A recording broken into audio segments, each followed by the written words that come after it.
क्या हुआ जब कुदरत ने दुनिया की लगभग 3% आबादी मिटा दी। एक ऐसा साल जब धरती ने सांस लेना जैसे बंद कर दिया था।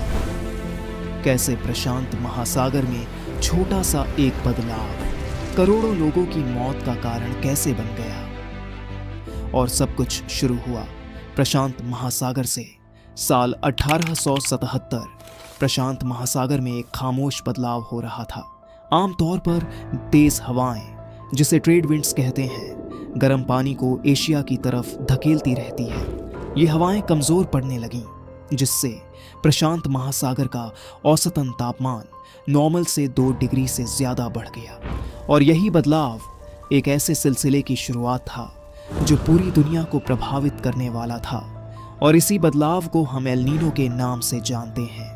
लेकिन उस वक्त किसी को इसका अंदाजा नहीं था कि समुद्र का ये बदलाव सिर्फ समुद्र तक सीमित नहीं रहेगा।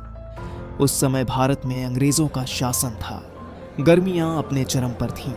सभी को मानसून का बेसब्री से इंतजार था, पर बारिश नहीं हुई।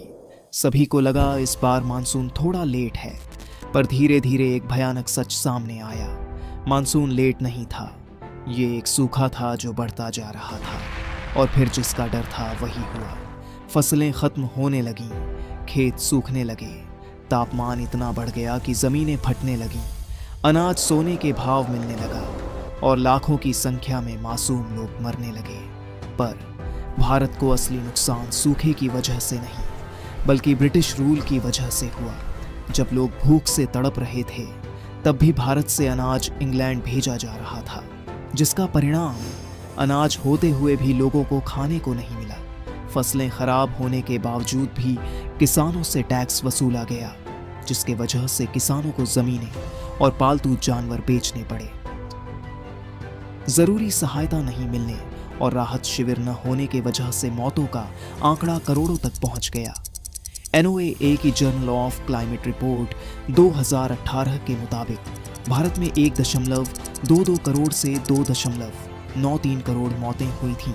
उस दौरान भीषण गर्मी, सूखा और फसल बर्बादी के चलते दुनिया की करीब 4% आबादी खत्म हो गई। ये सूखा सिर्फ एक प्राकृतिक आपदा नहीं थी।